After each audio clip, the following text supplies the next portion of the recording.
Welcome to my content series on cryptocurrency. It's a word that is in everybody's mind at the moment. Everybody's talking about cryptocurrency. It's the new way of money, the new money thing. So what is cryptocurrency? Cryptocurrency is a digital virtual network of currency. It is still money, but you just cannot touch it.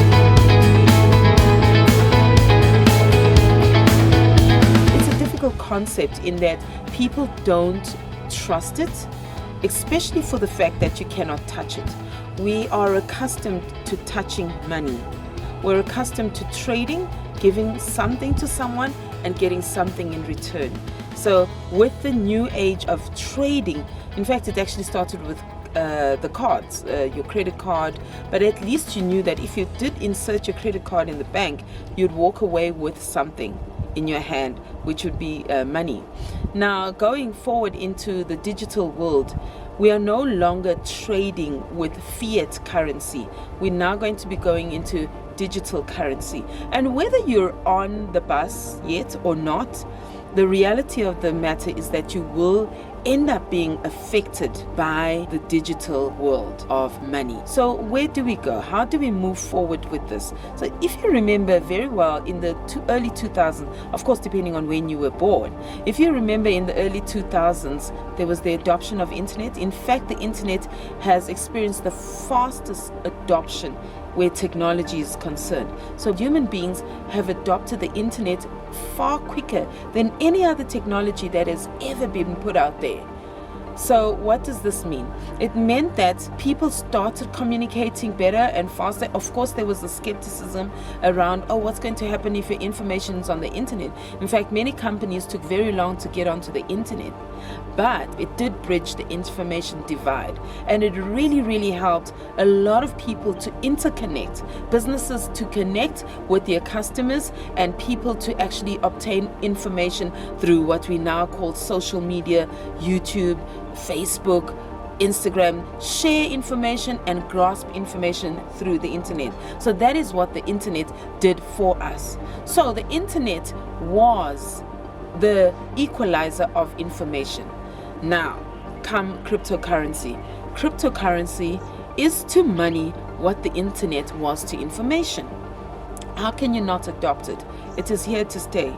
And if you are wondering whether or not you're going to be part of it, just think of a situation where if you are trying to trade something with someone that is far away from your own shores, you would have had to either go to your bank and ask them for a conversion in foreign currency.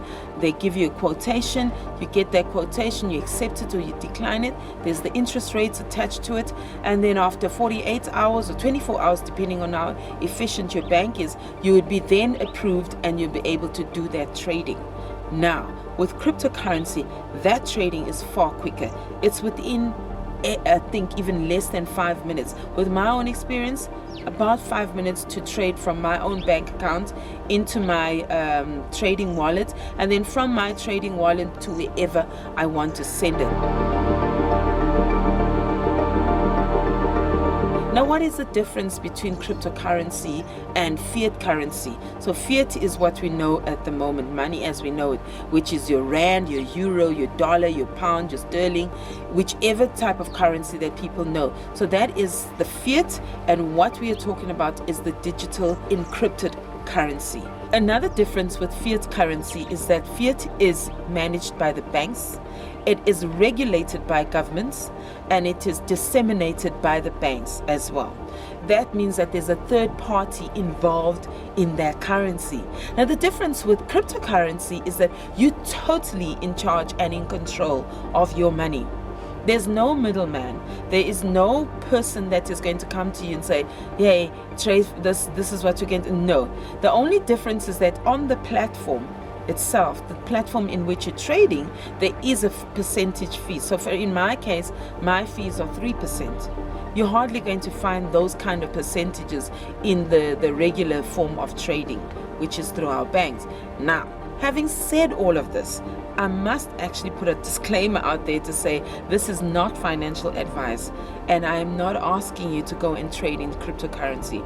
I'm simply saying go out there, do your research, find the pros, the cons, the ins, the outs, the risks and the rewards, so that you are fully equipped with knowledge on whether or not to go into cryptocurrency, how much to invest in cryptocurrency or even just trade, and be fully informed so that you know what you are doing, especially with putting in your safety security factors into your platform. But you cannot run away from it. You cannot ignore it too long. Same thing as many people try to stay away from social media. You cannot stay away and you cannot be in the dark about cryptocurrency for too long.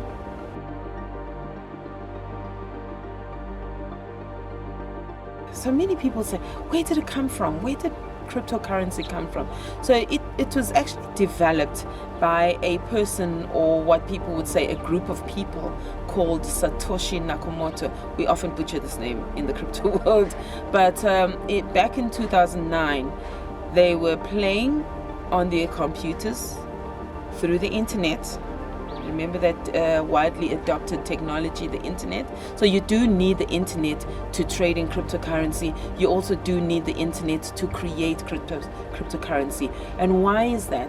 The reason for that is that cryptocurrency is verified, stored, authenticated by a large network of computers around the world that actually mine various currencies.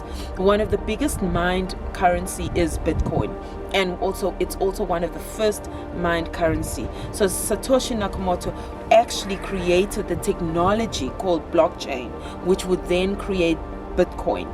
At the time, Bitcoin's value was actually zero. But by the time he was done creating, he knew he had started a beast. He just did not know what the nature of the beast was. So I say he because it is assumed that it is a he. It is alleged that it is also a group, so we don't know. It's still out there as to who this Satoshi Nakamoto, who's the founder of cryptocurrency. We still don't know, but it is alleged that it is Satoshi Nakamoto. Pardon me if I butcher that, but I've spelt it correctly. So these are this blockchain technology, which is created through a large network of computers. So think about many computers, right? Creating a database. Every time there's a transaction, that transaction going through a whole lot of computers, making sure that there's no duplicate of that transaction, making sure that all the binaries of that transaction are in place. So it's such a straight single line that no mistake can be made. And if there's something that is off tune, the computers immediately pick it up. Now, there's never been a system in the banking that we know, the banking system as we know it, that has ever created a blockchain, a network that simultaneously verifies data, stores data, remembers data, and presents data to you that the way that blockchain has. So every transaction that has ever happened has been recorded in the blockchain technology. So what did the nerds do with this blockchain technology? They then continued to create more currencies, because after that you've gotten your coins, which are called your altcoins, like your Ethereum, your Doge coins, your Litecoins. And as you read up more about cryptocurrency, you'll come across all the platforms that they are out there. You'll come across a whole lot of alternative coins. You'll come across the fact that there are now NFTs, non-fungible tokens, and there's also decentralized finances. So there's so much that has been done in the blockchain technology. Imagine if you're looking for encryption and anything that is safety related, and you go into gaming is built out of blockchain technology at the moment. So it is a very smart and interesting technology that is really going to take the future of encryption to a whole new level.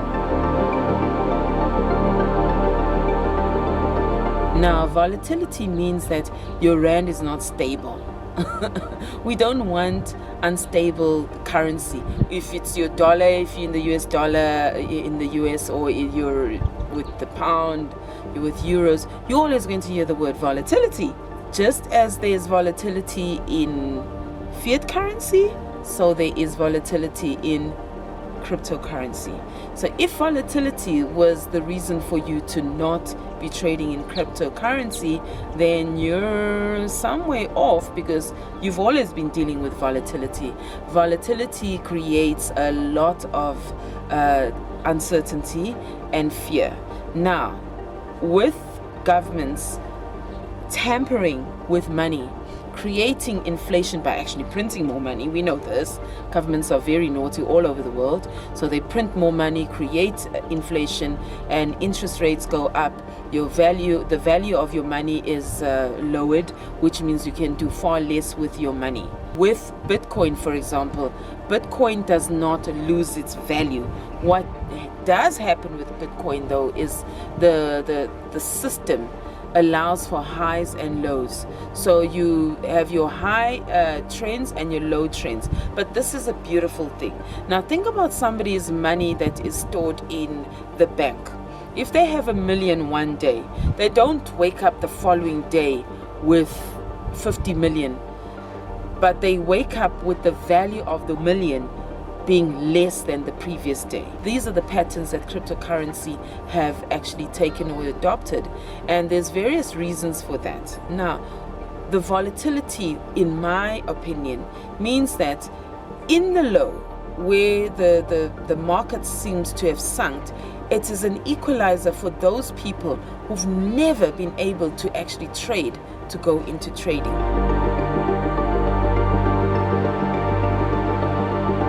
If you asking yourself why crypto, my question to you is why not? Why would you not be part of a revolutionary technology based money system like cryptocurrency? Why would you not want to get total independence of your money, where you're storing your money, how you're using your money, when do you need your money? And in fact, the fact that it is stored so safely means that you do not need to pass on personal information, your DNA, I'm exaggerating, your DNA, your address, or anything about you that is personal that you do not want out there just to transact. It's one of those things that you are totally in control of. There's no government involvement, there's no third party, there are no banks, there's no company that is involved. In fact, you can actually store your cryptocurrency in cold storage, in the form of hard drives, a vault, and so on and so forth. So there's many ways that you can actually work around making sure that you're totally independent from the money system that we know at the moment. So I would ask you, if you are not sure, to just go up there and read. Go to the next level of reading about cryptocurrency or the blockchain technology, because it will affect you one way or the other. So once you've obtained all the information that you need, you make sure that you follow the steps from the platforms on which you are trading, because these steps are going to help you make sure that you get into the system so that you can trade. But most importantly, these steps will ensure that your wallet and your money is kept safely through all the safety features, your two-factor authentication, your APIs, and storing of your keys in cold storage, as well as in some place that you will know. I always advise that you have just one person who knows your key, because if you were to pass on, God forbid, you are going to leave nothing to nobody if you do not leave a key to your cryptocurrency. And nobody really talks about this, but this is a real thing. Many people who have passed on and have been investors in Bitcoin, there's billions of US dollar worth of Bitcoins that has not been claimed, and understandably so. Some people could have died during the pandemic, and if they've never given anybody their key and access to their cryptocurrency, they've gone to the grave with that cryptocurrency. With that said, I'm out for now, and I'll be back in the future with more information on cryptocurrency.